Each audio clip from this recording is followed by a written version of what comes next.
Your daily dose of sports and fun. This is the Morning Drive Podcast from Double T 97.3, presented by Cantex Roofing and Construction.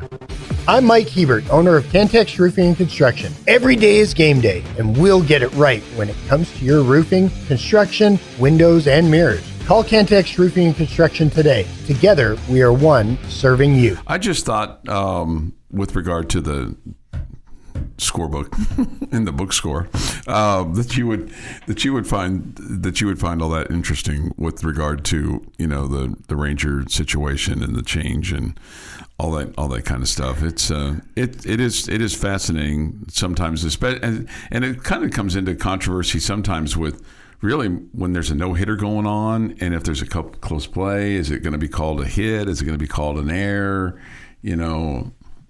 Yeah, and that's where I just hate it for an official score in that situation, just because it's so tough.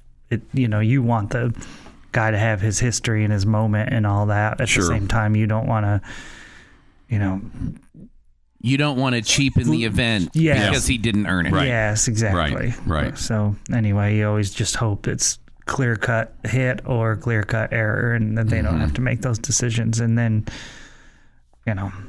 just like same thing for the umpires. You hate it for the umpires. Sure. You don't want them to have to make that decision one way or another. And then, obviously the Galarraga's perfect game situation and all that is just really unfortunate.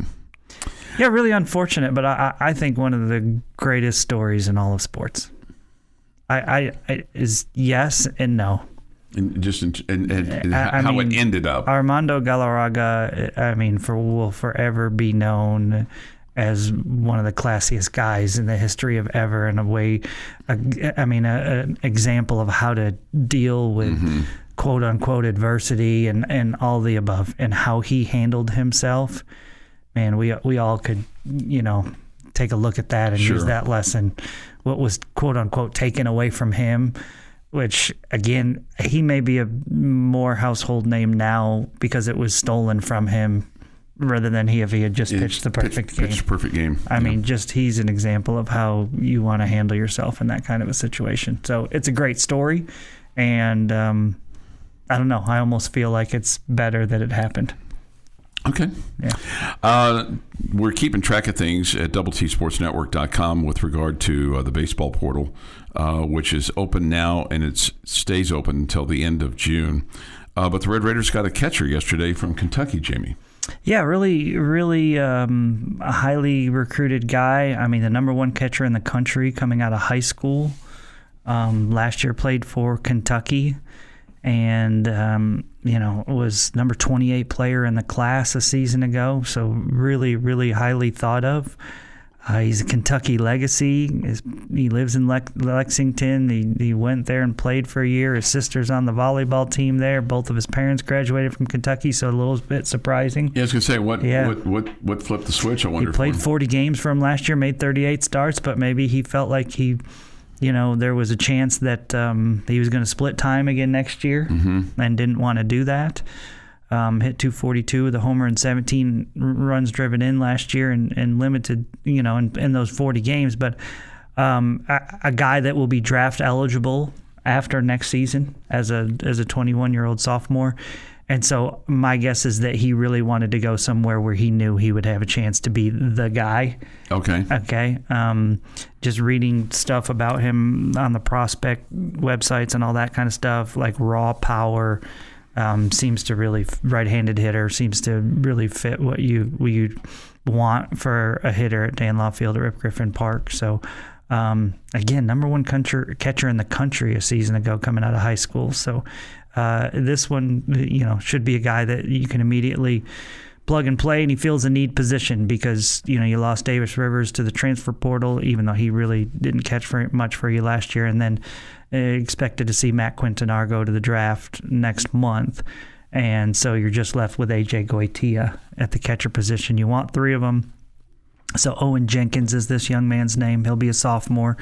He would definitely have a chance to come in and play a lot right away.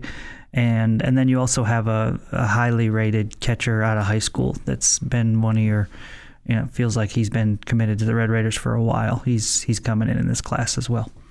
So early on, are you encouraged with the new guys that they're bringing in? Yeah, I mean, I love what you've done as far as replacing some positions of need and restocking the lineup.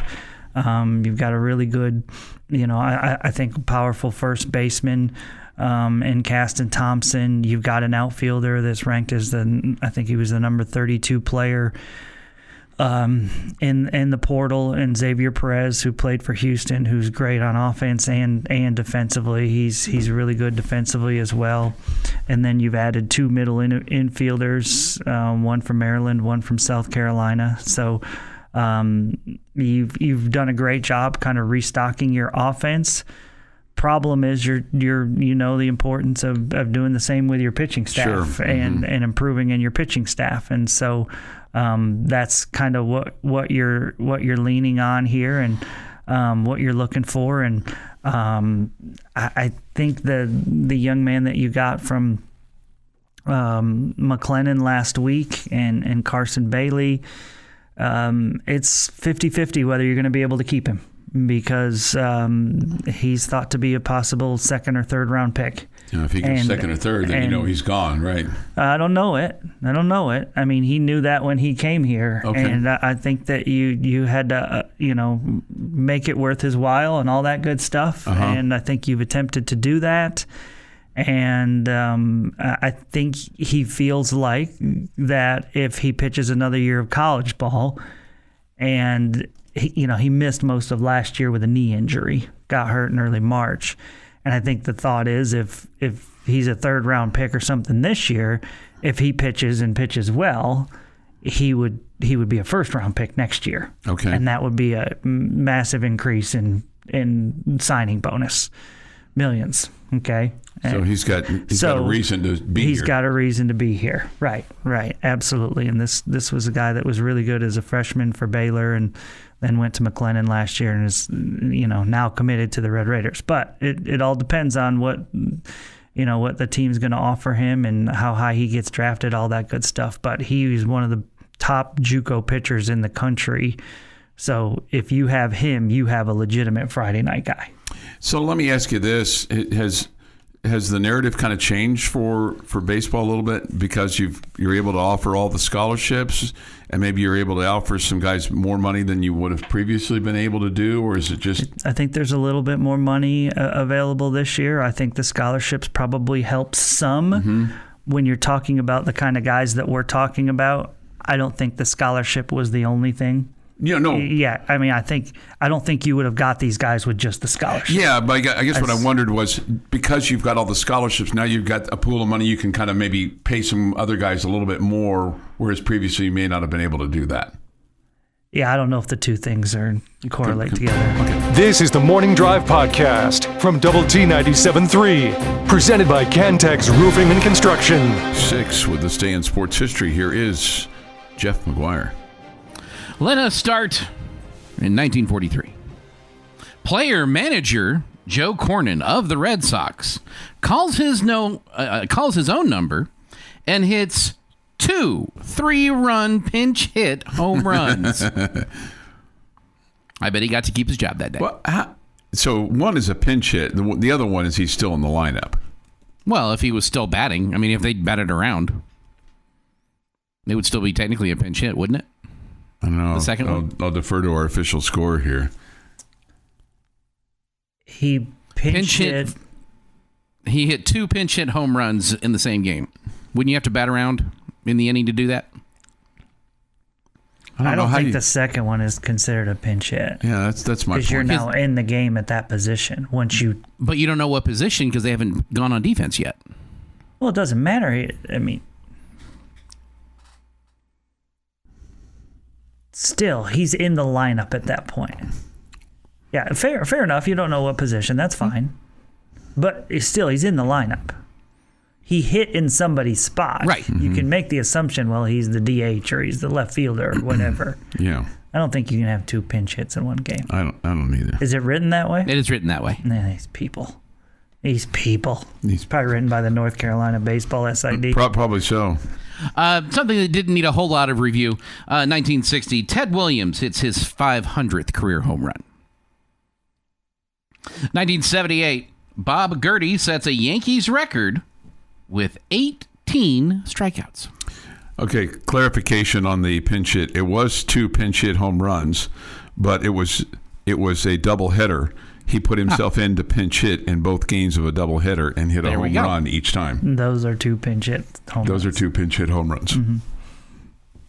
1992, Philadelphia 76ers trade Charles Barkley to the Phoenix Suns. Man, he was just chasing a ring and he just could never catch it. Well, maybe if he hadn't gambled on defense against Pippen at half court, he would have won one. Yeah. He would have at least gotten to a game 7 if he just played solid defense and not gone for a steal at half court. Yeah. And allowed John Paxson to knock down the 3 to win game 6. Sorry about you there, Chuck. I don't think he's... Yes, exactly. Yeah.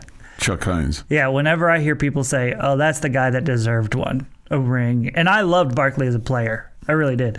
That's a guy that deserved a ring, blah, blah, blah. Well, you know what? When you play defense like that, you don't deserve one. You were a major reason you lost game 6. He probably had a big game. He may have had 38 and 14. I don't know. But on that particular play that won it for the Bulls in game 6, it was totally on Barkley. No, I don't disagree with that at all. I'm wondering where I would rank Barkley and the guys that didn't get one because of the Jordan era. Where Patrick Ewing, Reggie Miller, those guys would fall. I would say Karl Malone would be pretty high on that list. Yeah, but he's riding with a cheater. So I can't. John Stockton. Yeah, I can't benefit him there. Okay. I just can't. He wasn't a cheater. He was just dirty. Yeah, same thing.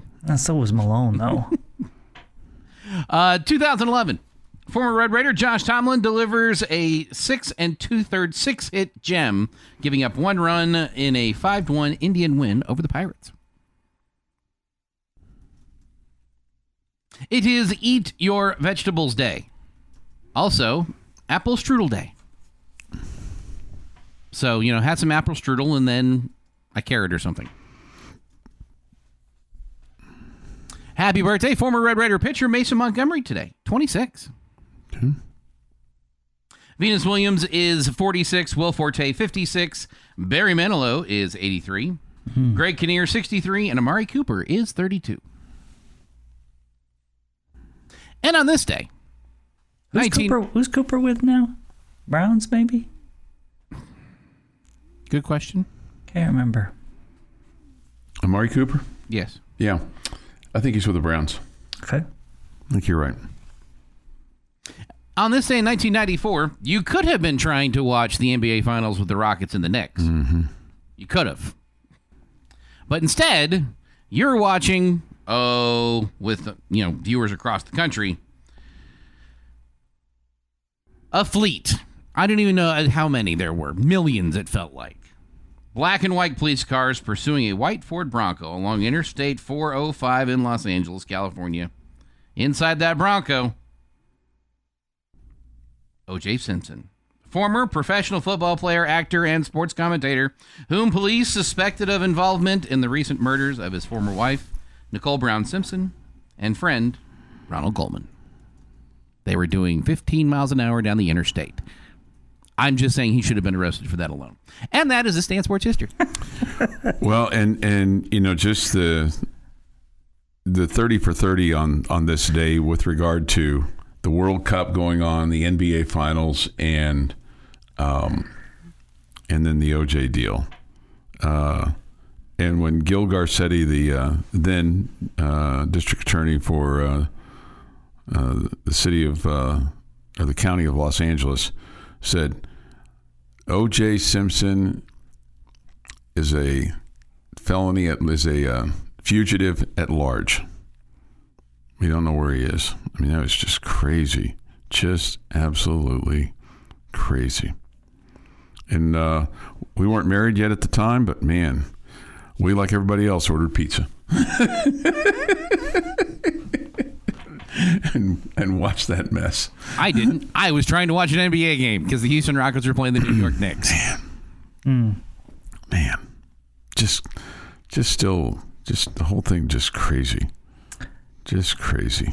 I was working at Applebee's and waiting tables, and it was packed, and we always had the volume down on the TV, all the TVs, and all the volumes was up, and everybody was like, settle in and just watch this, and everybody was surrounding the TVs and still ordering food and all that good stuff. I think I made really good money that I was going to ask you, was that a good tip night? That's exactly what I was going to ask you. Yeah, it was pretty crazy. Yeah.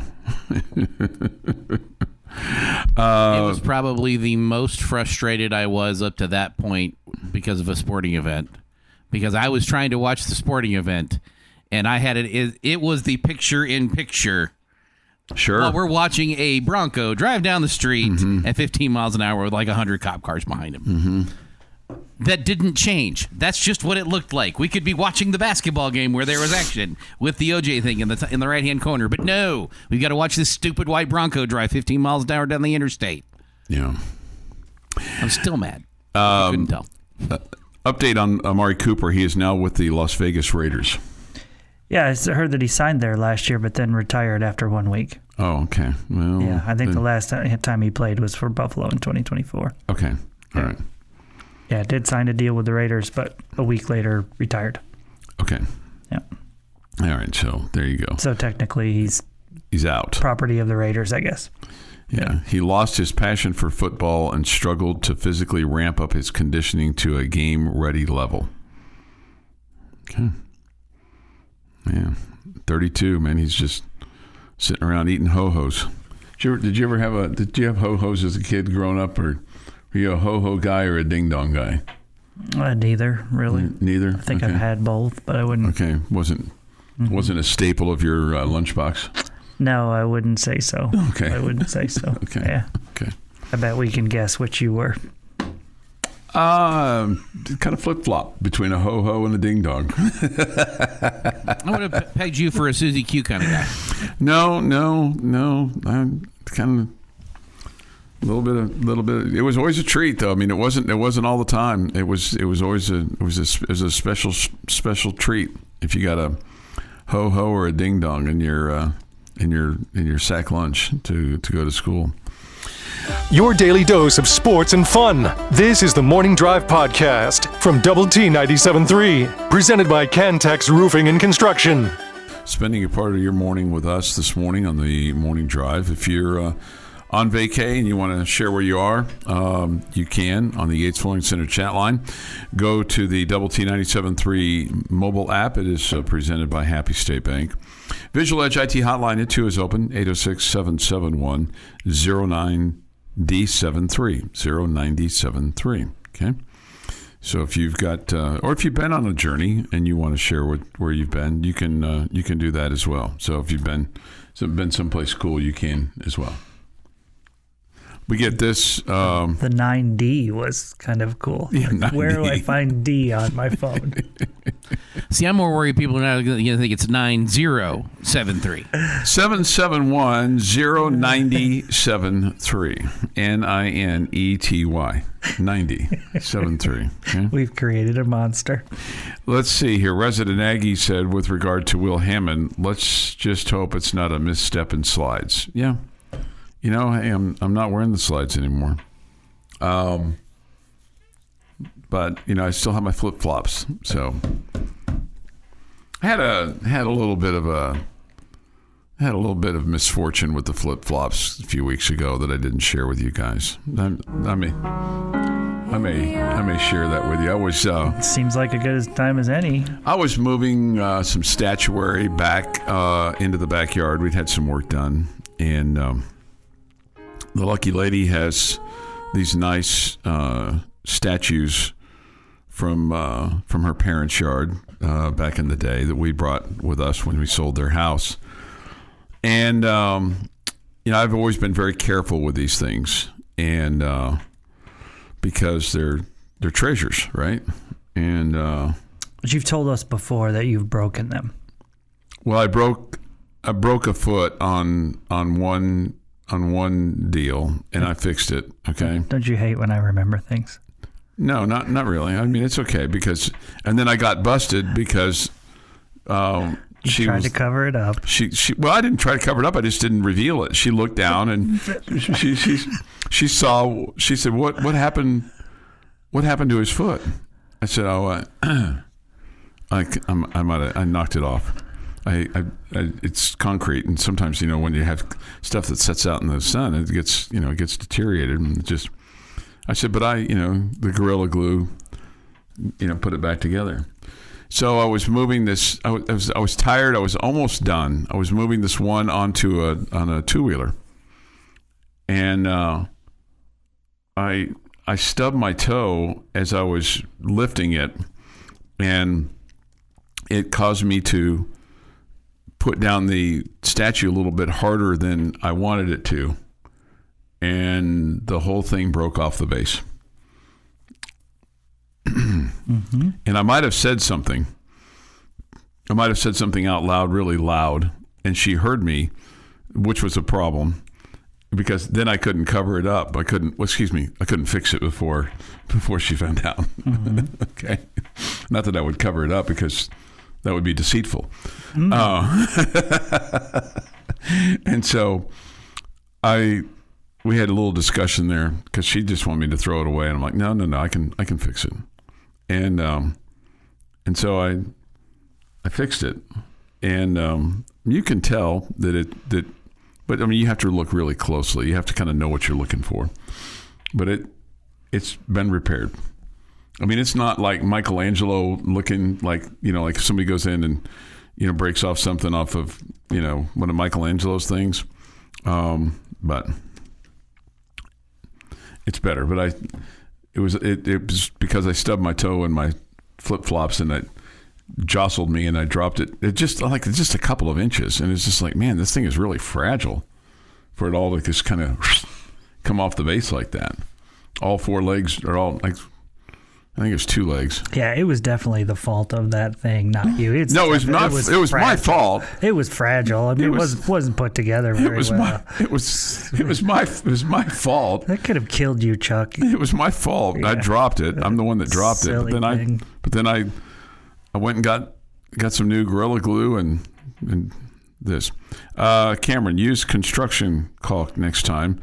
LOL, stronger than Gorilla Glue and dries color of mortar/concrete. Nice. Do I have to mix this, Cameron? Because I'm not really very good. I think it's well documented that I'm not really very good at following directions or, having the patience to actually do something that takes a little bit of time. So I don't know if I bought one thing and it said to mix it. And I'm like, I'll do that wrong. I knew that. Bobby Hot Dogs, flip-flop misfortune, horse name. Could be. What do you think, Jamie? Sure. No mixing, just a caulk gun. I don't think I have one of those. I don't have a caulking gun. Do you have one? Do you have a caulk gun? Yes. If I had called you to come over, would you have come over and fixed it for me? I avoid colonies like the plague, Chuck. Well, it's not the place for me. No, it's not always the colony. Things there that I might not be able to unsee. Well, if I fixed you a hamburger, would you do that? Would you come over? That's not the part of the colony he's worried about. I know that. I know what he's worried about. Promise what he's worried about. It's a misnomer to what he's saying all the time. I don't like walking across a busy street. I will stop traffic for you. Will you cross the street? That's how you fix that problem. Not, if I throw water at you while I'm driving by. No, you have to fix the problem, and then he'll show up. I'll bring you my caulk gun to borrow. But you won't do it for me. I would. It's not hard to use a caulk gun. Okay. Well, again, that's just not within my skill set. All right. Top 25. This is just somebody says, Cameron, just squeeze it on there like Elmer's glue, like we did back in elementary school. Yeah. LOL. We can show you how to use it. All right, Cameron. Thank you. Maybe I'll call Cameron. He'd probably like to come over. Maybe. I'll cook him a hamburger. Hey. That's what I can do well. It's not the hamburger. All right, top 25. The latest thing that is out from ESPN. They put this out after the Sorsby situation. They still have Ohio State at number 1.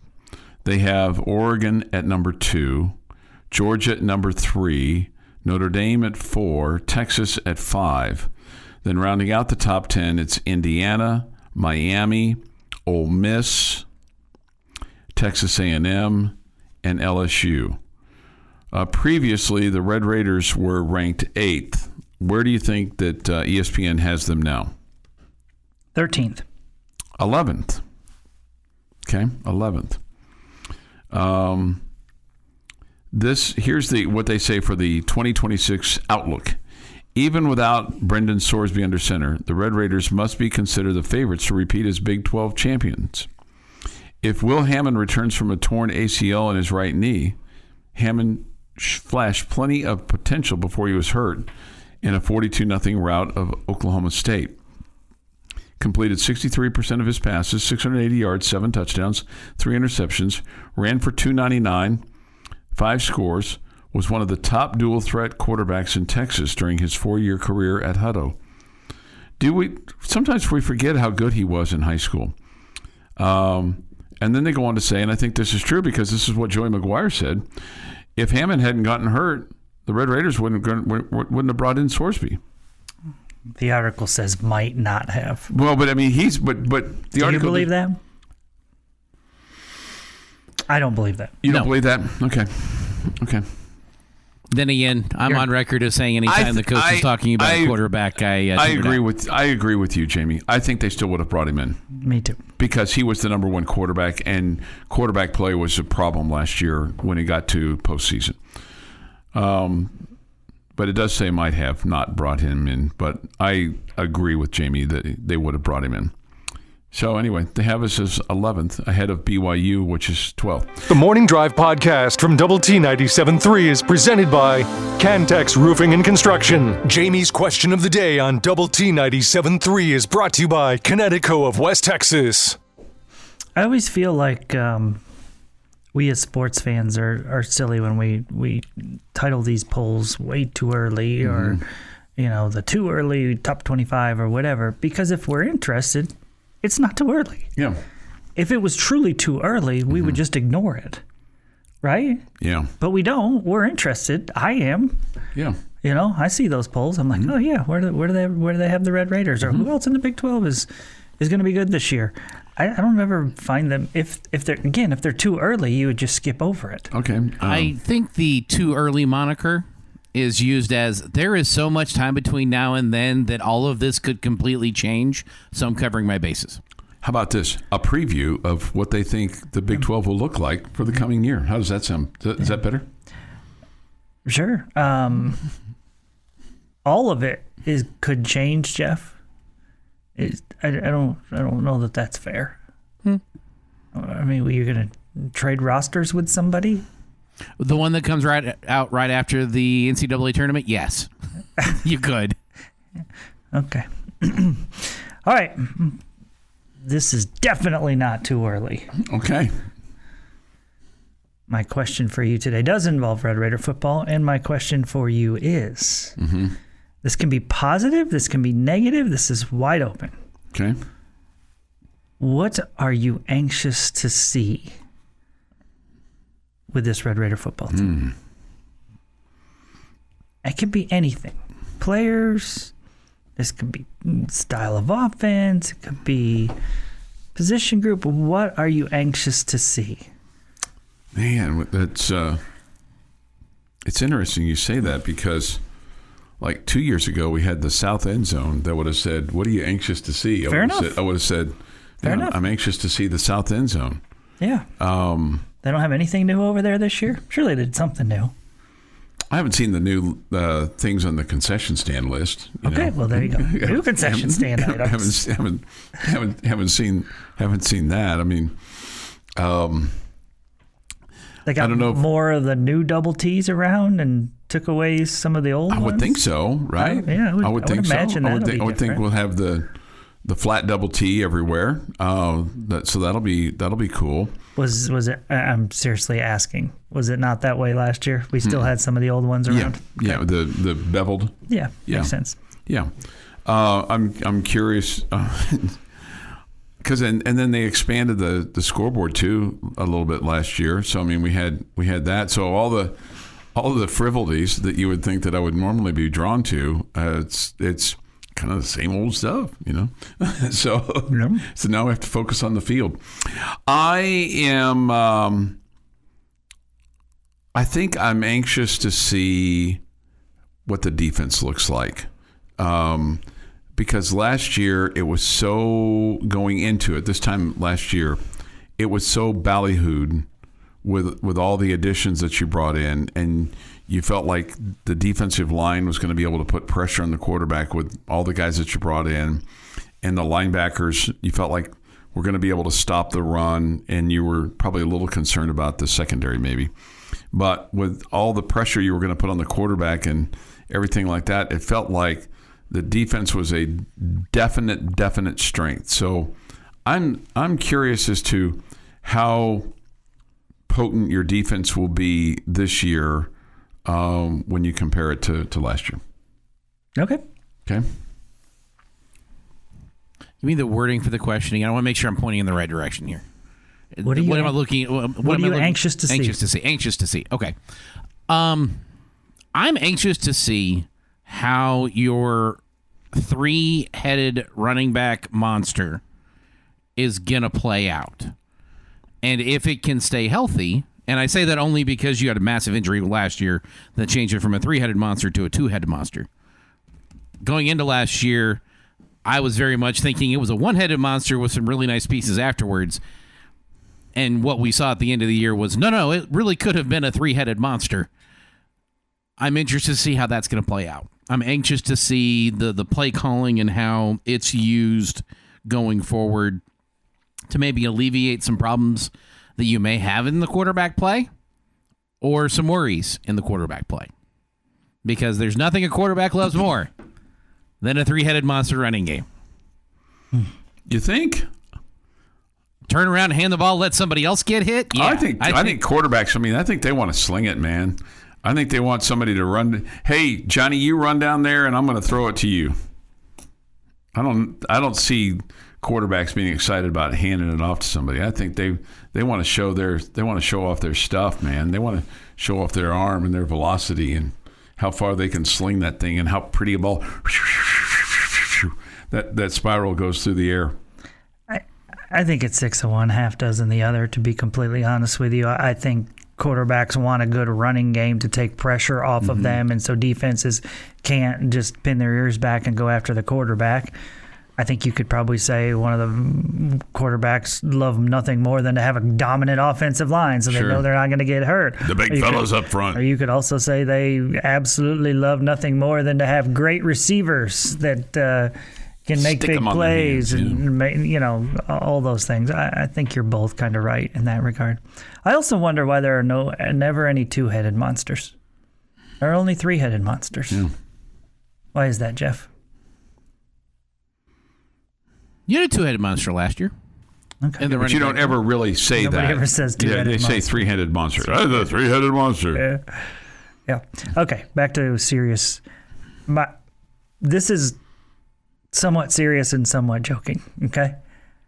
I want to see the look on Joey McGuire's face towards Brett Yormark when he takes the Big 12 championship trophy out of his hands. Oh. That's what I want to see. Okay. I want to see that look from Joey McGuire. Now, partially that means we just won the Big 12 championship, so that's kind of a over-the-top homer answer, okay? But I really am interested in what this relationship is with Texas Tech and Brett Yormark in the Big 12 right now. Maybe Coach McGuire should invite Kirby Hocutt and Dr. Skubinik to the stage as well.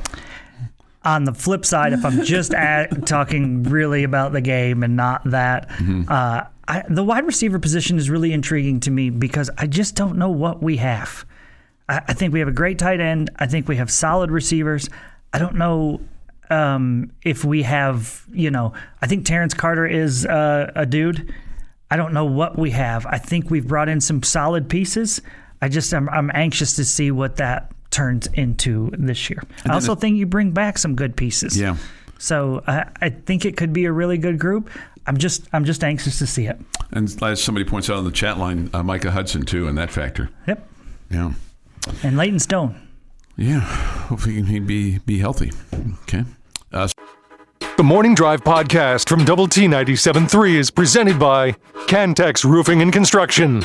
On the Morning Drive on Lubbock Sports Station, Double T 97.3 and Double T 97.3.com. We come to you too on television on Fox 34 News Now. You can access us on YouTube and Roku and all kinds of stuff. We're easily accessible. So we're right here too. If you want to talk to us, you can on the Visual Edge IT hotline. That number is 806-771-0973. Okay. 0973. 0973. Is it possible our fix made it worse, Jamie? It's possible. 0973. Okay. 0973. I'm sorry I slurred it there a little bit for you. Wasn't done on purpose. Okay. I think what's going on is that Chuck is trying to remember the help he got. Don't try to overanalyze. No. I think this is where your brain is getting the hiccup. Make your head hurt. No. You get into the autopilot of getting into the segment where you mention the phone number and the advertisers and everybody else. Sure. Yeah. That you do that you've done 1,000 times. Mm-hmm. And then you get to the phone number for the Visual Edge IT hotline, and you're like, "Oh, that's right. We found a better way for me to say this." No, what was the better way for me to say this? And then you're already in the middle of it when you get that part. 806-771-0973. How was that? Is that better? I'm not picking on it. I'm trying to explain what's going on. This from the Yates Flooring Center chat line off the Double T 97.3 mobile app presented by Happy State Bank. Chuck, I was thinking Skylar as well, so you're not alone, sir. LOL. Juan M. Thank you, Juan M. We've not heard from Juan lately. Okay. This easily accessible or randomly accessible? We're easily accessible. We're randomly delicious. Okay. Or even randomly funny or randomly anything. Somebody points out could also be Lady Raider Carolyn Thompson, who has her jersey retired in the USA. Yes, that's correct. That's kind of what I was referencing to Chuck. Yeah. Alicia Thompson as well. That from Mr. B, and he also referenced Carolyn. Chuck, how can you not like the World Cup fans? I did like the World Cup fans. Did you see what happened at the Rangers-Red Sox game over the weekend? I didn't. I saw a highlight. I was listening to that game, so I could hear them in the background. And Eric Nadel and Matt Hicks were thoroughly enthralled and very much enjoyed what was going on there. So, and Nadel loves going to Fenway Park, and he loves going to Yankee Stadium as well. So. And he said he will not miss a game at Fenway. It's because of the history and things like that. Okay. He loves going there. 8:05 this morning here on the Morning Drive. Thoughts, comments, Yates Flooring Center chat line, as I said. We'll have Astros and the Tigers today, 12:40, 1:10 first pitch. College World Series continues. Do you have a new favorite team, or you? I've been rooting for the Sooners the whole time, so you're sticking with them. Yep. Okay. How do you think West Virginia makes it to the final? Can they beat North Carolina twice? I don't think so. Too much pitching by North Carolina. I mean, and the fact that West Virginia has had to use more of their pitching. Okay. They're at a big disadvantage. Yeah, but sometimes when you get on a little bit of a roll. I don't know that they're on that big of a roll. They beat Troy twice. Okay. Wouldn't you say North Carolina, who's 2-0, is on a bigger roll? I know, but they've been sitting around the hodl for the last couple of days. Yeah, resting their arms. And eating pizza, bomb pops, sitting around the pool, looking at the distractions. Mm-hmm. And meanwhile, West Virginia's over there. They got the blinders on like Secretariat. Just like. Just really focused. North Carolina's. Stranger things have happened, Chuck. Just kind of checking out the bikinis, We saw what happened in the Women's College World Series. Mm-hmm. Yeah. Where on this day, both teams that had to be beaten twice were beaten twice. Right. Now in baseball, they're not playing two doubleheaders, but they would have to win today and tomorrow to advance. To advance on to the... That, to me, would be the harder challenge for West Virginia. Winning... And Georgia. Is to win tomorrow. To win tomorrow. Yeah, okay. Easier to win today because... But the farther you go, your depth is being tested even more. You kind of scrunch up a little bit, though. But then again, I mean, you get to the point where if West Virginia played first on Friday, by tomorrow, you could probably bring back a starter. Okay. Yeah, their starter wasn't great in that contest. It was their reliever, Korn, who pitched so much in that game. You're not surprised at West Virginia's success, are you, or are you? No, they've been a good program and feel like they've been ascending in the right direction for a while. Yeah. Yeah. And the Oklahoma and the success. Super Regional, I mean, worked out really well for them and getting to play Cal Poly and all that good stuff at home. Sure. Yeah. Sometimes that's it. Oh, we know. I mean, 2014 happened, right? Yeah. And instead of playing, on the road in a Super, you were hosting a 4 seed in a Super Bowl, in a Super. Yeah. You scored 2 runs and made it to Omaha. Which is, earlier I just said to you, stranger things have happened. Yeah, scoring 2 runs and make it to Omaha. There's not much more stranger than that. Sure. that have happened. Sure. And you're not surprised at the Sooners' success, are you? Well, it feels like a team that's hitting their stride at the right time of the season, and they've got great young pitching. Gosh, so good. And then their offense is clicking. I mean, clearly, they're just you want to talk about a team that's maybe on a roll a little bit. I like it. I like it when you talk like that. Feel like the Sooners are on a roll right now. I feel like I'm starting to train you a little bit. You're kind of getting a little bit like me. Yeah. Oh, okay. Stop right there. Can we take a commercial break? I need to pack my bags. Yeah. Go take a shower. Let me ask you. You talk about the young pitching. Is that kind of a spot that you think that Texas Tech could get to with all the technology and the extra experience or expertise that they've got on their pitching staff? That could be a way that they could accelerate their pitching prowess. You hope that is the case, but here's what you were that team once, right? I mean, you were really good for a few years, starting, in one of those years, Davis Martin and Stephen Gingrey as freshmen, your Friday and Saturday guys, right? Erickson Lanning started a bunch of games as a freshman, okay, on the weekend. And so what the key there is, Chuck, to get that done, bring in really talented players. Yeah. Okay? I got you. Then they can turn into, hey, we're going to pitch freshmen on the weekend, but they got to be really good. I got you. Yeah. So we got to get back to being able to recruit really good pitching. This has been the Morning Drive Podcast, presented by Cantex Roofing and Construction. Check out our library of Double T 97.3 podcasts at doublet97.3.com.